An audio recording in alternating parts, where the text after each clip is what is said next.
Both Adam and Ramanathan are connected. We see you. We thank. If we could put you up on the. If I could ask the technique. There we go. Thank you. So, just a reminder that we're joined by our colleagues Adam Abdelmoula, the resident and humanitarian coordinator for Syria, and Ramanathan Balakrishnan, the regional humanitarian coordinator for the Syria crisis. Adam is in Damascus, and Rama is joining us from Amman. So perhaps we'll ask you, Adam, to start, given that you're in Damascus, and then we'll move on to Rama. So please, Adam, you have the floor. Thank you. Adam, can you hear it? Sorry, if we could unmute the guests.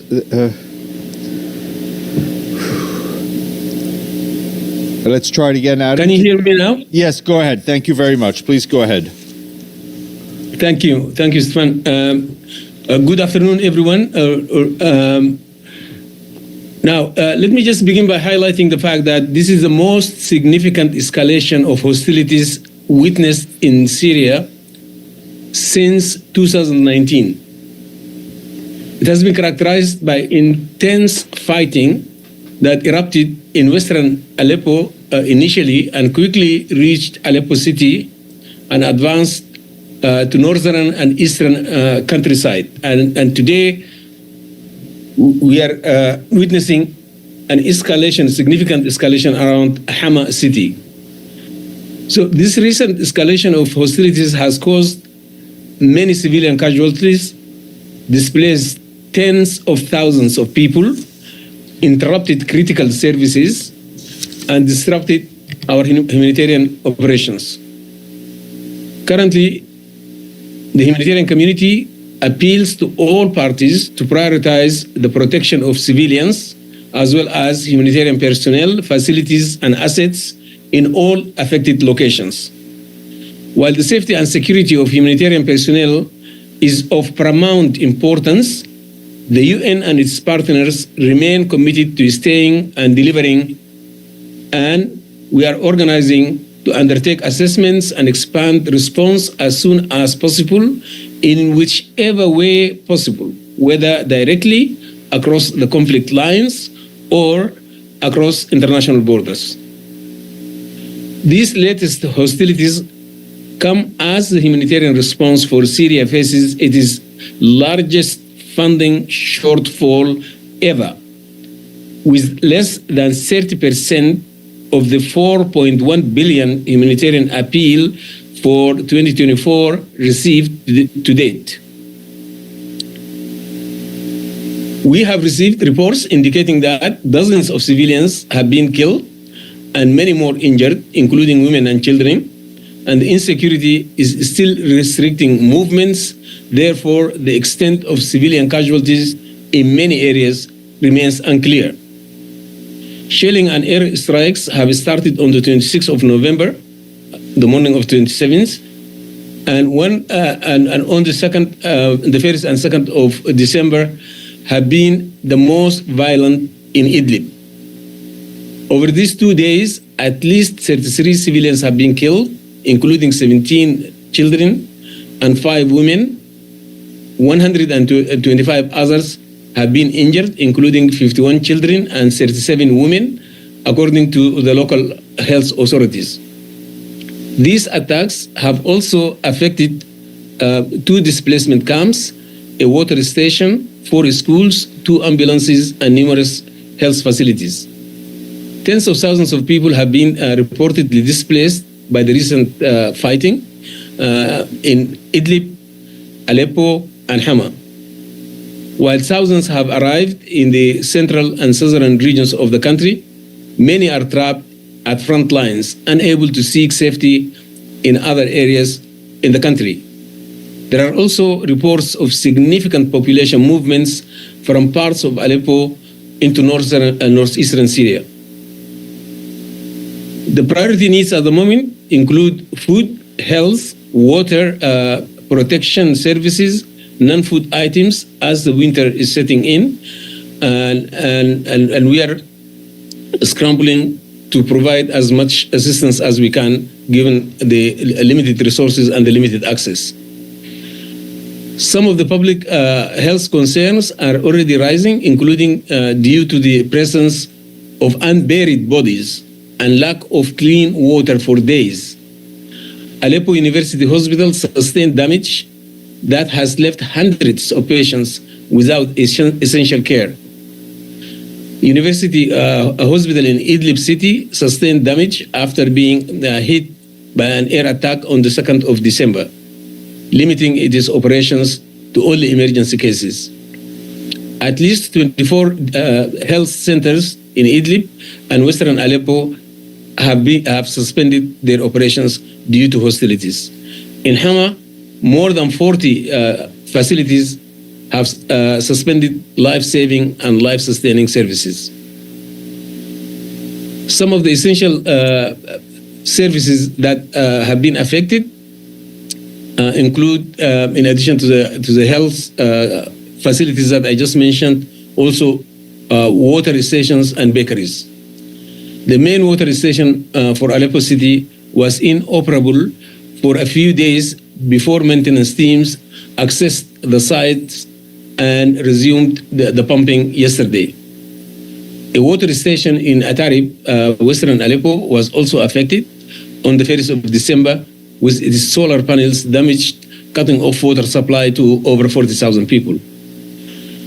Bakeries resumed production on the 1st of December, but with limited production capacity and uncertainty regarding adequate quantities of wheat flour. Communication means have also been frequently disrupted. Schools have been suspended in many areas, and others along with the key public services have also been impacted. Disrupted electricity supply continues in all the major cities that I just mentioned, including Aleppo and Hama. And in Hama, 5 mobile teams supported by the UN have not been able to reach children with disabilities with their services in northern and rural Hama. Several child-friendly spaces have also been closed. In Homs, a community center has been closed due to the insecurity. Families in the area are hesitant to leave their houses, even to access services, fearing for their lives in the current environment. So I appeal to all the parties to the conflict to prioritize protection of the civilian population and public infrastructure.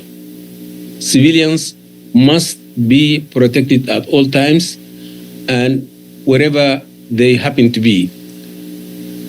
Let me stop here and hand over the floor to my colleague Rama to continue this briefing. Thank you very much, Adam. Rama, please go ahead. Thank you. Thank you, Sven. Thank you, Adam. Can you hear me well? Perfectly. Yes. Great. Excellent. Colleagues, thank you very much for joining us today. I want to echo the comments made by the Humanitarian Coordinator, Adam Abdelmoula, and also to provide complementary information from the rest of the Syria. As indicated, the latest escalation comes after a period of increased shelling and airstrikes in northwest Syria since 14th of October. In fact, we have seen increased violence across many parts of the country in the last few months, including attacks in northwest Syria and northeast Syria that have caused civilian casualties and have damaged civilian infrastructure. I'm joining my colleague Adam in reminding all parties to conflict of their obligations under the international humanitarian law, which mandates the protection of civilians and the civilian infrastructure, as well as protection of humanitarian workers and humanitarian assets in the areas that they operate. As indicated earlier, through this ongoing escalation, we are seeing tens of thousands of people displaced. And these displacements are happening along various axes. My colleague Adam talked about the axis of displacement from Aleppo down south. There's also displacement Aleppo along the northwest. and there is also displacement from the northwest towards Aleppo and towards northeast. In the northwest, in the north of Aleppo, in the Tel Rafat enclave, an estimated 125,000 people are in the process of seeking refuge towards the northeast. The latest information received yesterday night, more than 5,000 families, amounting to anywhere between 30,000 to 40,000 individuals, have moved and have entered the northeastern region. And this obviously puts extreme strain on the humanitarian services and the ability of the humanitarian actors to support them in the northeast. My colleague from Northwest, the Deputy Regional Humanitarian Coordinator, David Carden, tells me that over 48,000 people have been displaced along the northwest corridors.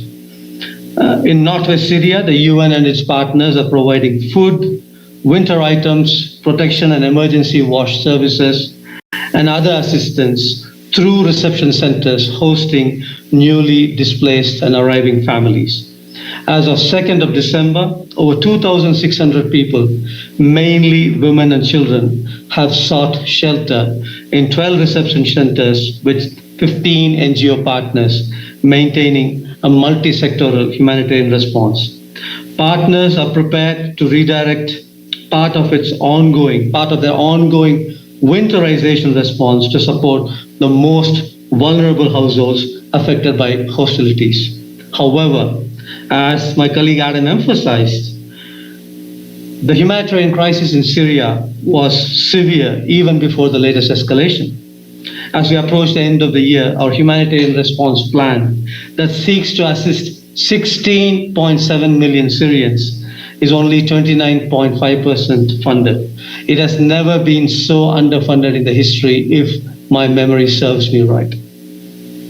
Given the volatility of the region that has also seen a recent massive influx into Syria of Syrians and Lebanese fleeing the violence in Lebanon, such a gap in humanitarian funding is bound to increase the suffering of the most vulnerable and will have significant consequences for the region if we immediately do not find ways of funding the response the way it should be funded.